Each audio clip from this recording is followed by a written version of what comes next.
Hello guys, welcome back to new video. Guys, सबसे पहले बता दूं कि मेरा नाम राजेंद्र कुमार है। मैं खुद एक जीडीएस बीपीएम में सिलेक्टेड हूं। तो जो भी आप लोगों को इन्फॉर्मेशन दूंगा बिल्कुल ऑथेंटिक होने वाली है। तो गाइस, आज की जो हमारी वीडियो है इसमें हम लोग प्रॉपर डिस्कस करेंगे कि जो हमारा जीडीएस में जो प्रमोशन प्रोसेस होता है ना, वो आखिर होता क्या है, कितने साल में हम लोग एग्जाम दे सकते हैं, कितने साल में हम लोग एमटीएस के एग्जाम दे सकते हैं, कितने साल में हम लोग पोस्टमैन या फिर मेल गार्ड या फिर पोस्टल असिस्टेंट, सॉर्टिंग असिस्टेंट, यानी कि हम लोग प्रमोशन प्रोसेस की रिगार्डिंग हम लोग पूरा डिस्कस करेंगे। यहाँ पे मैं आप लोगों के सामने यहाँ पे दिखा भी देता हूँ। मैंने ए टू जेड मैंने अपने हाथों से खुद लिख लिया है, कितने साल में होता है, कब होता है, कितने बार होता है, सब पूरा हम लोग डिस्कस करेंगे। जीडीएस से लेकर इंस्पेक्टर तक का जो हमारा सफर है वो जो है कैसे हम लोग तय कर सकते हैं। जो 2024 के नए रूल्स और गाइडलाइंस है उसके रिगार्डिंग भी हम लोग बात करेंगे। प्रमोशन प्रोसेस की रिगार्डिंग हम लोग पूरा डिटेल वीडियो रखने वाले हैं। तो वीडियो थोड़ा सा लंबा जरूर हो जाएगा, लेकिन मैं ए टू जेड आप लोगों के सामने पूरा जो है समझाऊंगा। तो पूरा वीडियो जरूर देखिएगा। अगर मेरे इस चैनल को अभी तक सब्सक्राइब नहीं किया हुआ है तो प्लीज चैनल को सब्सक्राइब जरूर कर लें, क्योंकि इस चैनल पे आप लोगों को जीडीएस की रिकॉर्डिंग पल पल की और ऑथेंटिक अपडेट मिलती रहती है। तो गाइस, एक सबसे पहले मैं ये बता देता हूं कि अगर आप लोगों ने मेरा ये वीडियो नहीं देखा है, मैंने जो कि आज ही सुबह अपलोड किया था, जिसमें मैंने आप लोगों को बताया था कि रिवाइज जो कैलेंडर है 2024 का, यानी कि जो हमारा कैलेंडर 2024 का डिपार्टमेंटल एग्जामिनेशन का है वो जो है जारी कर दिया गया है। उसमें मैंने आप लोगों को पूरा डिटेल से समझाया है जो है कब जो है इसका वैकेंसी आएगा, कितनी वैकेंसी आएगा, कब से फॉर्म भरा जाएगा, एग्जाम डेट क्या है, मैंने सब कुछ बता रखा। तो ये वीडियो सबसे पहले आप लोग जरूर जाके देख लेना। उसके बाद अब हम लोग बात करेंगे कि जो जीडीएस का जो प्रमोशन प्रोसेस है ना वो आखिर होता कैसा है, कितने साल पे क्या होता है, तो पूरा डिस्कस करेंगे। तो पूरा वीडियो जरूर देखिएगा। तो यहाँ पे देखिए, सबसे पहले आप लोगों को जीडीएस, यानी कि आप लोग जीडीएस का मतलब क्या होता है कि ग्रामीण डाक सेवक। ग्रामीण डाक सेवक में आप लोग चाहे तो एबीपीएम हो, चाहे बीपीएम हो, चाहे डाक सेवक हो, ये तीनों आ जाते हैं। यानी कि बीपीएम, एबीपीएम या फिर डाक सेवक, तीनों पद जो है ग्रामीण डाक सेवक के होते हैं। अगर हम लोग जीडीएस के, अगर मैं जहां जहां पर भी जीडीएस शब्द का इस्तेमाल करूंगा तो आप लोग सोच लीजिएगा कि बीपीएम, एबीपीएम, डाक सेवक तीनों लोगों के लिए और सबके लिए इक्वल होता है। इसमें जो है बीपीएम, एबीपीएम, डाक सेवक सबके लिए बराबर प्रोसेस होता है, सब कुछ बराबर टाइम लगता है। ठीक है, ये जीडीएस के अंदर ही आते हैं। तो जीडीएस की रिगार्डिंग है। सबसे पहले होता है कि जीडीएस टू एमटीएस। जैसे ही आप लोग देखिए जीडीएस में एज ए कार्य करते हुए, यानी कि जीडीएस ग्रामीण डाक सेवक में कम से कम आप लोगों को 3 साल काम करना चाहिए। 3 साल जब आप लोग लगातार काम कर लोगे एज ए जीडीएस, चाहे आप लोग बीपीएम हो, एबीपीएम हो या डाक सेवक हो, अगर एज ए जीडीएस 3 साल आप लोग लगातार काम कर लेते हो बिना किसी छुट्टी के। अब छुट्टी यहाँ पे देखिए कई प्रकार की होती है। छुट्टी उस छुट्टी को यहाँ पे नहीं माना जाता है जैसे कि आप लोगों ने मान लो 2-4 महीने की छुट्टी ले लिया, 1 महीने की छुट्टी ले लिया है, तो ये चीजें छुट्टी मानी जाती हैं। तो उसका जो है, अगर मान लो कि आप लोगों ने 3 साल लगातार काम किया है, उसमें बीच में 1 महीने की अनपेड लीव लिया है, यानी कि विदाउट पे वाली, तब उसका 1 महीना और आपको काम करना पड़ेगा, तब 3 साल पूरा होगा। ये चीज है। और जो हमारी 6 महीने में 10-10 छुट्टियां मिलती हैं उसको यहाँ पे, उससे इसमें कोई मतलब नहीं है। ठीक है, तो वही चीज है कि अगर आप लोग जीडीएस में लगातार 3 साल काम कर चुके हो तब आप लोग एमटीएस के लिए एलिजिबल हो जाते हो। और एक चीज ये ध्यान देना कि अगर आप लोग जीडीएस से ऊपर पद पे जाओगे तभी आप लोग डिपार्टमेंटल होगे, प्योर डिपार्टमेंटल होगे, क्योंकि जो जीडीएस है हमारा वो प्योर रूप से डिपार्टमेंटल नहीं है। इसको जो है स्टार डिपार्टमेंटल के अंदर रखा गया है, क्योंकि इसको पूरा सारे अलाउंस या भत्ते नहीं मिलते हैं। केवल और केवल इसमें जो है बेसिक पे मिलता है और जो है इसका डीए मिलता है, बस केवल 2 चीज मिलता है। इसीलिए ये डिपार्टमेंटल के अंदर नहीं आता है। जैसे जीडीएस से आप लोग ऊपर जाओगे तब आप लोग pure departmental central government employ हो जाओगे। तो देखिए, जब भी आप लोग एज जीडीएस 3 साल लगातार काम कर लोगे उसके बाद जो है आप लोग एमटीएस का एग्जाम दे सकते हो। एमटीएस क्या होता है? जो मल्टीटास्किंग स्टाफ होता है, जो कि हमको आपको पता होगा कि एसएससी के थ्रू भी एक वैकेंसी निकलती है, डायरेक्ट ओपन पे निकलती है 10th बेस पे। अगर आप लोग हाई स्कूल पास हो तो एसएससी के थ्रू यहाँ पे एमटीएस का एग्जाम दे सकते हो, लेकिन वहां पर हम लोग बात नहीं करेंगे क्योंकि हम लोग डिपार्टमेंटल एग्जामिनेशन की बात कर रहे हैं, जो कि हमारे पोस्टल डिपार्टमेंटल में यानी डाक विभाग में होता है, उसकी बात कर रहे हैं। तो जब भी आप लोग जीडीएस में एज 3 साल लगातार काम कर चुके हो तो उसके बाद आपको एमटीएस का पेपर देने का मौका मिलता है। एमटीएस की जो वैकेंसी है वो जो है हर साल आती है। वैकेंसी थोड़ा बहुत ऊपर नीचे आती है तो उससे दिक्कत नहीं है, लेकिन वैकेंसी हर साल आती है। तो जब आप लोग 3 साल जीडीएस में काम कर चुके हो उसके बाद आप लोग एमटीएस का एग्जाम दे सकते हो। ठीक है, एमटीएस के लिए एलिजिबिलिटी क्राइटेरिया क्या होता है? आपको 10th पास होना चाहिए। 10th वैसे भी आप लोग इस समय अगर जीडीएस में जॉब लगी होगी आपकी तो वैसे भी आपका हाई स्कूल पास पर ही जीडीएस पे जॉब लगती है, तो वो सबको है, उससे दिक्कत नहीं है। तो अगर आप लोग जीडीएस टू एमटीएस जाना चाहते हो तो आपको 3 साल रेगुलर सर्विस होना चाहिए एज ए जीडीएस और 10th पास आउट होना चाहिए, तभी आप लोग एमटीएस के लिए एलिजिबल होंगे। ठीक है, यहाँ पे ध्यान देना। और देखिए, जब भी आप लोग एमटीएस में आ जाओगे तो आप प्योर सेंट्रल गवर्नमेंट एम्प्लॉय हो जाओगे, आपको सभी भत्ते मिलने लगेंगे।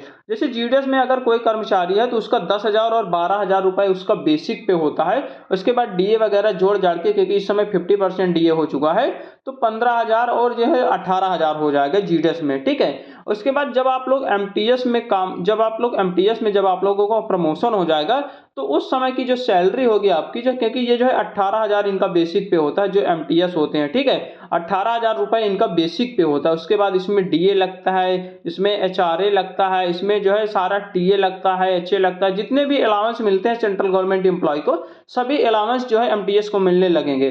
तो एमटीएस की जो स्टार्टिंग सैलरी है वो लगभग 28 से 30,000 के आसपास होती है। ठीक है, जैसे ही आप लोग एमटीएस में जॉब में लगोगे तो उस समय आपकी जो सैलरी होगी वो जो है 28 से 30,000 के आसपास होगी। ठीक है, उसके बाद हम लोग बात करते हैं कि पोस्टमैन और मेल गार्ड होते हैं एक। ठीक है, ये देखिए, जीडीएस से जैसे ही आप लोग नीचे आओगे ना, ये सारे के सारे जो है सेंट्रल गवर्नमेंट एम्प्लॉय हो जाएंगे, प्योर सेंट्रल गवर्नमेंट, प्योर जो है केंद्र सरकार के जो कर्मचारी हैं जो है वो हो जाएंगे। ठीक है, उसके बाद देखिए, जब आप लोग पोस्टमैन और मेल गार्ड का एग्जाम देना चाहोगे तो इसमें दो कंडीशन इसलिए हैं कि आप लोग डायरेक्ट जीडीएस से डायरेक्ट जो है पोस्टमैन या फिर मेल गार्ड का एग्जाम दे सकते हो। यानी कि एज ए जीडीएस अगर आप लोग लगातार 5 साल जॉब कर चुके हो, ठीक है, अगर आप लोग 5 साल लगातार जॉब कर चुके हो तब आप लोग जो है पोस्टमैन या फिर मेल गार्ड का एग्जाम दे सकते हो।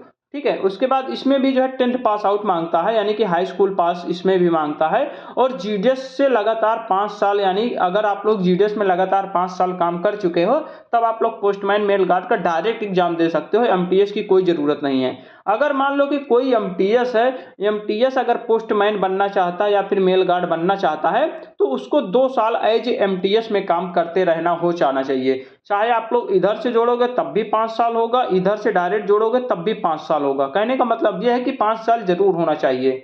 तो यहाँ पे अगर आप लोग जोड़ोगे तो देखो, ये 3 साल एमटीएस के लिए हो जाए, 2 साल इधर हो गया, यानी कि 5 साल हो गया। अगर कोई भी एमटीएस है वो जो है पोस्टमैन या फिर मेल गार्ड बनना चाहता है तो कम से कम 2 साल एमटीएस में काम करते हो जाना चाहिए। ठीक है, अगर जीडीएस से डायरेक्ट आप लोग देना चाहते हो तो डायरेक्ट भी दे सकते हो, कोई दिक्कत नहीं है। एमटीएस का इसमें कोई भी दिक्कत नहीं है, इसको स्किप करके डायरेक्ट आप लोग पोस्टमैन या फिर मेल गार्ड का एग्जाम दे सकते हो, कोई दिक्कत नहीं है।